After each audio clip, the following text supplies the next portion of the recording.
오늘 주신 하나님의 말씀은 요한복음 3장 22절에서 36절까지 말씀입니다. 같이 봉독하겠습니다. 그 후에 예수께서 제자들과 유대 땅으로 가서 거기 함께 유하시며 세례를 베푸시더라. 요한도 살렘 가까운 에논에서 세례를 베푸니 거기 물이 많음이라. 그러므로 사람들이 와서 세례를 받더라. 요한이 아직 옥에 갇히지 아니하였더라. 이에 요한의 제자 중에서 한 유대인과 더불어 정결 예식에 대하여 변론이 되었더니 그들이 요한에게 가서 이르되 랍비여, 선생님과 함께 요단강 저편에 있던 이 곧 선생님이 증언하시던 이가 세례를 베풀매 사람이 다 그에게로 가더이다. 요한이 대답하여 이르되 만일 하늘에서 주신 바 아니면 사람이 아무것도 받을 수 없느니라. 내가 말한 바 나는 그리스도가 아니요 그의 앞에 보내심을 받은 자라고 한 것을 증언할 자는 너희니라. 신부를 취하는 자는 신랑이나 서서 신랑의 음성을 듣는 친구가 크게 기뻐하나니 나는 이러한 기쁨으로 충만하였노라. 그는 흥하여야 하겠고 나는 쇠하여야 하리라 하니라. 위로부터 오시는 이는 만물 위에 계시고 땅에서 난 이는 땅에 속하여 땅에 속한 것을 말하느니라. 하늘로부터 오시는 이는 만물 위에 계시나니 그가 친히 보고 들은 것을 증언하되 그의 증언을 받는 자가 없도다. 그의 증언을 받는 자는 하나님이 참되시다는 것을 인쳤느니라.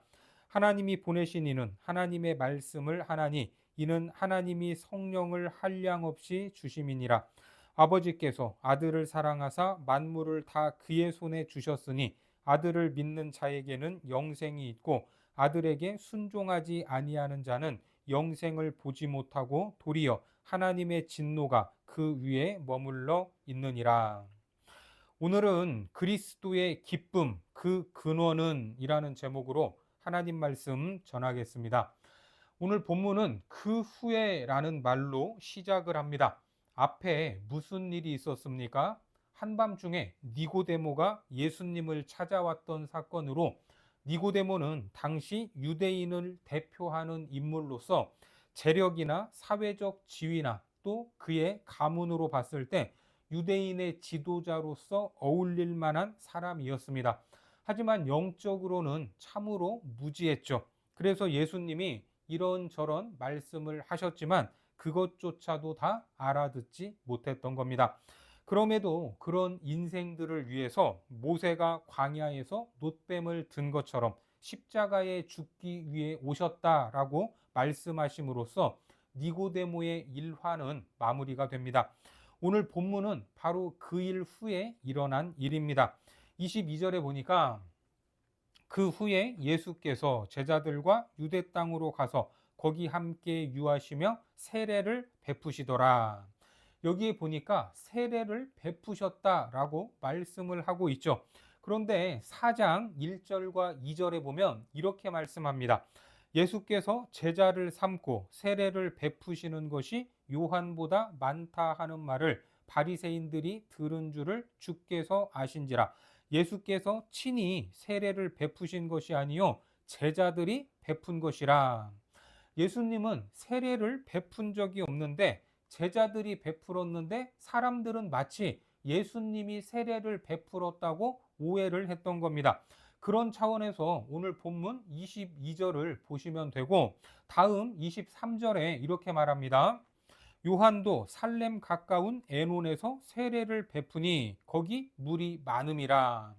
여기 보니까 예수님과 세례 요한을 동시에 언급하고 있는데 복음서를 보면 대부분 예수님과 세례 요한의 사역은 분리해서 설명하고 있습니다. 그런데 요한 복음에서만 예수님도 세례 사역을 하시고 또 세례 요한도 가까운 곳에서 세례를 베풀고 있다라고 말하고 있습니다. 왜 이렇게 기록을 하고 있을까? 계속해서 24절에 보니까 요한이 아직 옥에 갇히지 아니하였더라. 갑자기 이게 무슨 말입니까? 할 만큼 그 정도로 뜬금없는 소리 같지 않습니까? 마치 요한이 옥에 갇히기를 바라는 것 같기도 합니다. 그런데 이 부분은 성경에서 중요한 분기점을 표시하는 부분인데 예수님의 사역이 언제부터 시작이 되냐면 바로 세례 요한이 감옥에 갇히면서부터 시작이 됩니다. 우리가 잘 알듯이 세례 요한이 감옥에 갇힌 이유는 당시 왕이었던 헤롯 왕의 왕궁 내에 있던 스캔들을 지적했기 때문입니다. 누가복음 3장으로 가셔서 19절과 20절에 보면 분봉왕 헤롯은 그의 동생의 아내 헤로디아의 일과 또 자기가 행한 모든 악한 일로 말미암아 요한에게 책망을 받고 그 위에 한 가지 악을 더하여 요한을 옥에 가두니라. 헤롯이 다른 사람도 아닌 자기 동생의 아내를 빼앗았던 겁니다. 그런데 그 일에 대해서 아무도 말하지 못했는데 세례 요한만 그것을 지적하고 나섰던 겁니다. 그렇게 감옥에 갇혔다가 나중에는 참수형을 당하지 않습니까? 그러니까 옥에 갇히는 것으로 세례 요한의 모든 사역이 완성되는 것입니다. 수천 년의 역사를 통해서 수많은 선지자들이 메시아가 오실 것이다 라고 전하고 또 전했는데 그 마지막 바통을 이어받은 인물이 누굽니까? 세례 요한이었고 감옥에 갇히는 것으로 구약의 마지막 선지자 요한은 구약을 마무리하게 되는 것입니다. 그리고 이제 오리라 하고 예언되었던 메시아 예수님께서 본격적인 사역을 시작하는데 요한복음에서는 세례 요한이 옥에 갇히기 전에 예수님과 가까운 거리에서 세례를 베푸는 이 사역을 언급하고 있습니다. 그때 무슨 일이 있었습니까? 25절을 보겠습니다.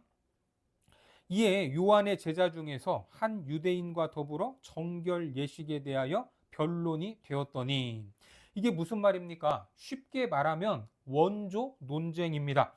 사실 정결 예식, 세례죠.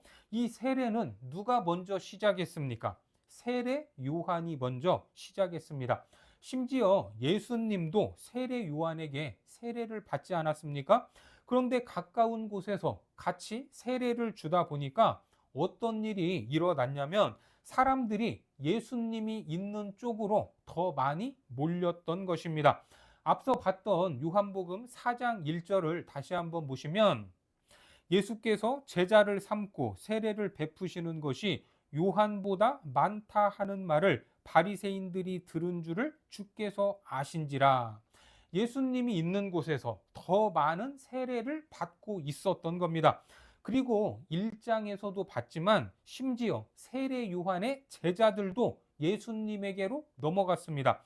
요한복음 1장 36절과 37절에 예수께서 건의심을 보고 말하되 보라 하나님의 어린 양이로다. 두 제자가 그의 말을 듣고 누구를 따르거늘 예수를 따르거늘. 평생 요한의 가르침을 받고 따르던 제자조차도 예수님에게로 넘어가게 되니까 남아있던 요한의 제자들 그들의 입장에서는 기분이 좋겠습니까? 안 좋겠습니까? 기분이 안 좋았던 것입니다. 요즘 맛집들이 유행인데 한 집 장사가 유명해지고 잘 되면 가까운 곳에 비슷한 식당들이 생기게 됩니다. 그러다 나중에 생긴 식당이 장사가 더 잘 되게 되면 원조 식당 입장에서 기분이 좋겠습니까? 그래서 원조라는 간판을 달기도 하고 우리가 진짜 원조다 이런 광고를 하기도 합니다. 이처럼 요한의 제자들은 화가 났고 시기와 분노가 올라왔습니다. 그래서 우리도 원조 간판을 달고 광고를 해야 되지 않겠습니까? 이런 취지의 말을 하게 되는 겁니다. 26절을 보겠습니다. 그들이 요한에게 가서 이르되 랍비여 선생님과 함께 요단강 저편에 있던 이 곳 선생님이 증언하시던 이가 세례를 베풀매 사람이 다 그에게로 가더이다. 지금 사람들이 다 저쪽으로 빠져나가고 있는데 어떻게 우리도 대책을 세워야 되지 않겠습니까? 이런 말을 하는 것입니다. 그러자 세례 요한이 아주 명확한 대답을 하죠. 27절을 보겠습니다. 요한이 대답하여 이르되 만일 하늘에서 주신 바 아니면 사람이 아무것도 받을 수 없느니라. 어떻습니까? 이런 의식이 있을 때 내 사역은 안 되고 저 사람의 사역은 잘 되고 있는 것에 대한 비교, 시기심, 이런 마음이 있을 수 있겠습니까? 없겠습니까? 있을 수 없는 것입니다. 우리가 겪게 되는 많은 일들 중에는 고난이 있죠. 고난. 그 고난이 하나님께로부터 온 고난이 아니다라고 생각을 하게 되면 마음이 복잡해질 수밖에 없는 겁니다. 오늘 누구처럼, 누구의 마음처럼, 세례 요한의 제자들의 마음처럼 시기 질투가 벌어질 수밖에 없는 겁니다. 왜 이런 고난을 나만 겪어야 하는가? 왜 우리 집은 안 되는가? 왜 저 교회는 잘 되는가? 이런 생각에 빠질 수밖에 없는 겁니다. 우리의 삶 속에서 이런 생각, 이런 일들이 얼마나 많이 일어나고 있습니까? 다른 사람과 비교하면서 시기하고 질투하고 경쟁하고 음해하고, 왜 이런 일들이 일어납니까? 이 일이 하나님께로부터 온 일이라는 것을 믿지 못하면, 그것을 보지 못하면 생길 수밖에 없는 당연한 현상입니다. 우리가 창세기의 요셉을 참 좋아하지 않습니까? 요셉의 인생도 얼마나 기구했습니까? 17살에 형들의 손에 죽을 뻔했다가 겨우 목숨을 건졌지만 다른 나라의 노예로 팔려가게 되었습니다. 어디에서든지 성실하게 생활을 했지만 억울한 누명을 쓰기도 하고 오랫동안 잊혀진 세월을 살아야 했습니다. 그 안에 얼마나 큰 분노가 자리하고 있었겠습니까? 그런데 애굽의 총리의 자리까지 오르게 되었고, 자기에게 힘이 있었지만 그가 자기를 죽이려고 했던 형들, 자기를 팔아먹었던 형들을 만났을 때 어떻게 반응을 했습니까? 창세기 45장 5절에 보면, 당신들이 나를 이곳에 팔았다고 해서 근심하지 마소서, 한탄하지 마소서. 하나님이 생명을 구원하시려고 나를 당신들보다 먼저 보내셨나이다. 지난 세월 이해할 수 없는 일, 자기만 버려졌다고 느끼는 일 등등 많은 일들이 있었지만, 형들이 기근을 피해 양식을 얻으려고 자기 앞에 엎드린 모습을 보고서야 지나간 모든 일들에 대한 의문이 풀렸던 것입니다. 이 모든 일을 하신 분이 누구시라고요? 형들이 팔아버린 것이 아니라 하나님이 먼저 보내셨다라는 사실을 깨달은 것입니다. 그걸 깨닫지 못했다면 형들을 죽여야 그 속이 풀리지 않겠습니까? 하지만 그걸 깨달으니까, 아, 내가 팔려온 것이 아니구나. 하나님이 먼저 보내신 거구나. 우리 가족을 살리려고 나를 이 자리에 앉히셨구나 하고 깨달은 것입니다. 모든 일을 하나님이 계획하시고 감독하시고 사람들에게 역할을 주셔서 하셨다면 원수가 존재할 수 있겠습니까? 하나님이 하신 일이면 따져도 하나님께 따져야 맞을 거 아닙니까?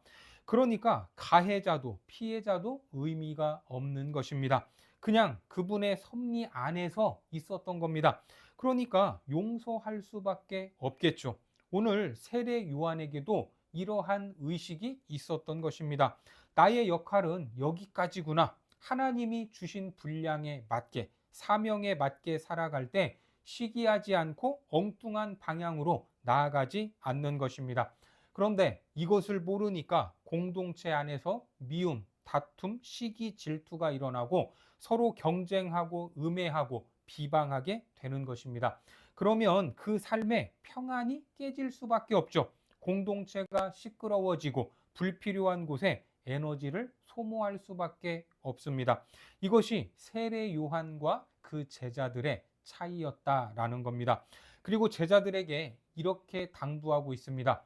28절에 내가 말한 바 나는 그리스도가 아니요 그의 앞에 보내심을 받은 자라고 한 것을 증언할 자는 너희니라. 쉽게 말하면 누가 증언해야 한다는 것입니다. 이제는 너희들이 증인이 되어야 한다라는 말입니다.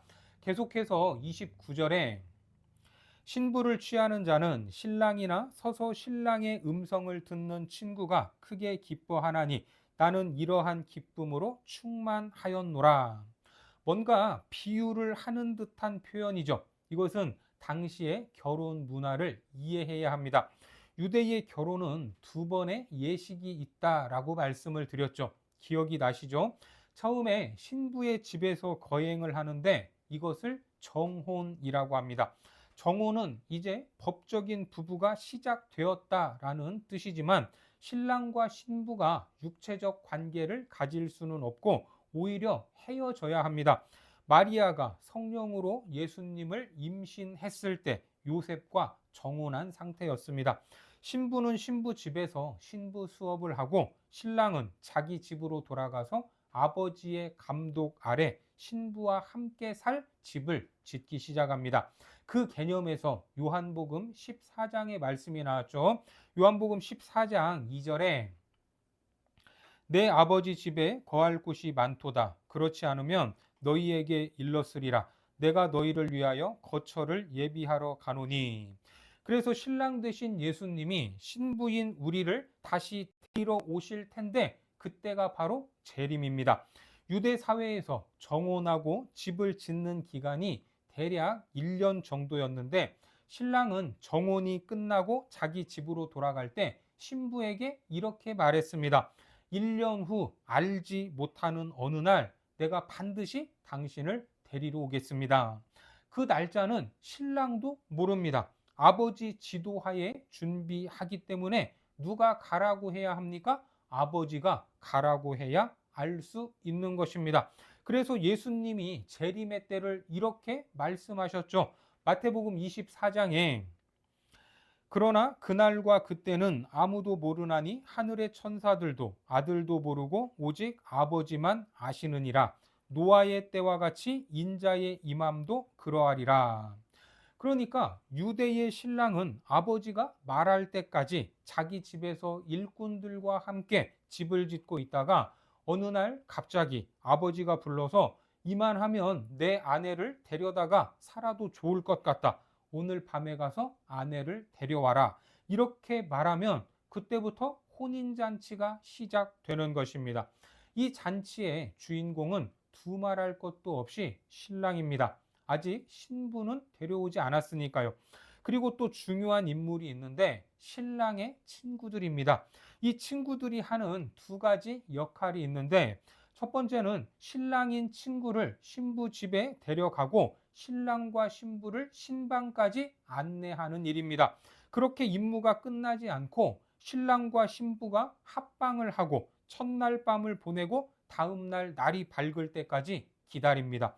마을 사람들, 친인척들은 돌아가지 않고 여전히 잔치를 즐기는데 신랑과 신부가 첫날 밤을 보내고 새날이 밝아오면 신랑이 신방에서 나옵니다. 그리고 기다리고 있던 자기 친구들에게 말합니다. 나의 신부는 정절하였다, 순결하였다, 깨끗하였다. 그러면서 피 묻은 손수건을 보여주는 것입니다. 이 소식을 들은 신랑의 친구들은 마치 복음을 전파하듯이 잔치에 참석한 사람들에게 가서 신부는 깨끗하였습니다 라고 선언을 함으로써 잔치는 더욱 축제가 되는 것입니다. 이 장면을 생각하면서 다시 29절을 보겠습니다. 신부를 취하는 자는 신랑이나 서서 신랑의 음성을 듣는 친구가 크게 기뻐하나니 나는 이러한 기쁨으로 충만하였노라. 이 기쁜 소식, 신부가 순결했다라는 말을 듣고 사람들은 더 기뻐하게 되는 것입니다. 신랑의 친구들, 그들의 임무가 여기까지입니다. 그러면서 30절에서 그는 흥하여야 하겠고 나는 쇠하여야 하리라 하니라. 어떻습니까? 어떤 신학자가 그리스도인은 세 가지를 연습해야 된다라고 하면서 이렇게 말했습니다. 첫째는 희미해지는 연습, 둘째는 작아지는 연습, 셋째는 사라지는 연습. 바로 오늘 세례 요한이 그랬습니다. 요한의 역할은 여기까지입니다. 그는 흥하여야 하겠고 나는 쇠하여야 하리라.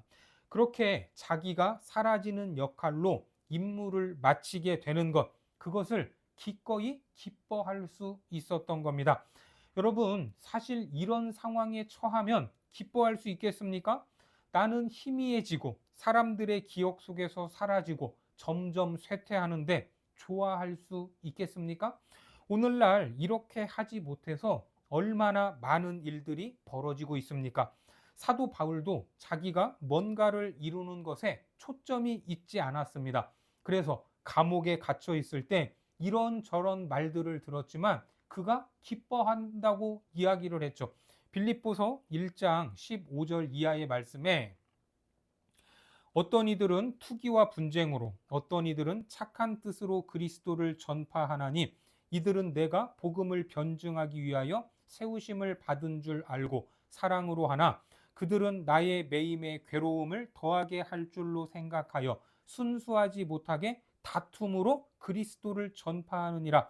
그러면 무엇이냐? 거칠애로 하나 참으로 하나 무슨 방도로 하든지 전파되는 것은 그리스도니 이로써 나는 기뻐하고 또한 기뻐하리라.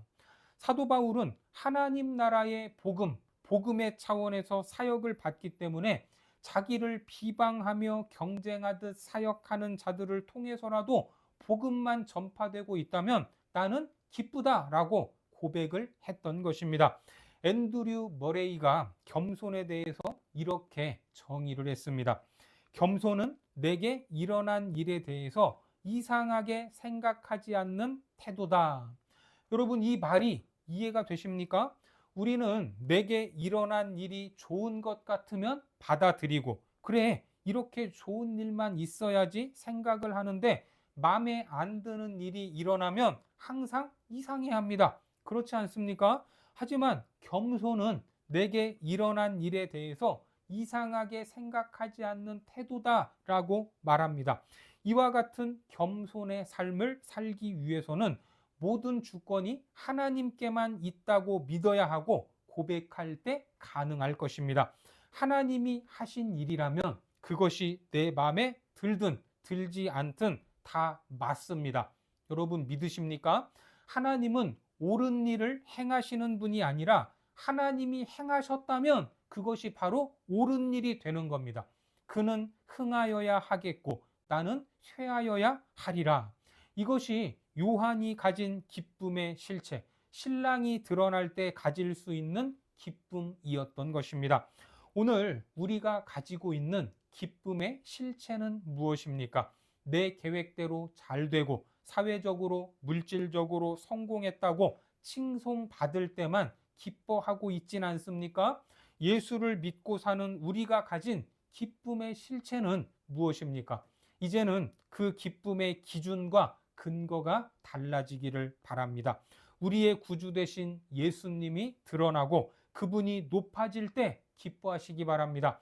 34절 말씀에 보면 하나님이 보내신 이는 하나님의 말씀을 하나니 이는 하나님이 성령을 한량없이 주심이니라. 이 한 주도 나를 보내신 하나님의 말씀을 기억하고 그 하나님의 성령을 힘입어 때로 쇠해질지라도 다시 일어서고 또 내게 일어나는 모든 일들을 이상하게 여기지 않기 바랍니다. 그래서 하나님의 손길에 우리 삶의 모든 것을 맡기고 그 안에서 진정한 기쁨을 누리는 삶이 되시기를 주님의 이름으로 축원합니다. 기도하겠습니다.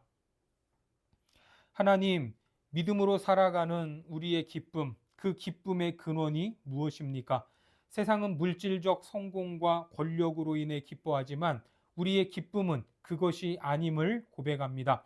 하나님의 섭리 안에서 모든 일들을 믿음으로 보는 눈을 열어주시고 삶의 모든 순간 예수 그리스도를 드러내고 진정한 기쁨 가운데 거하도록 인도하여 주옵소서. 예수님의 이름으로 기도드립니다. 아멘.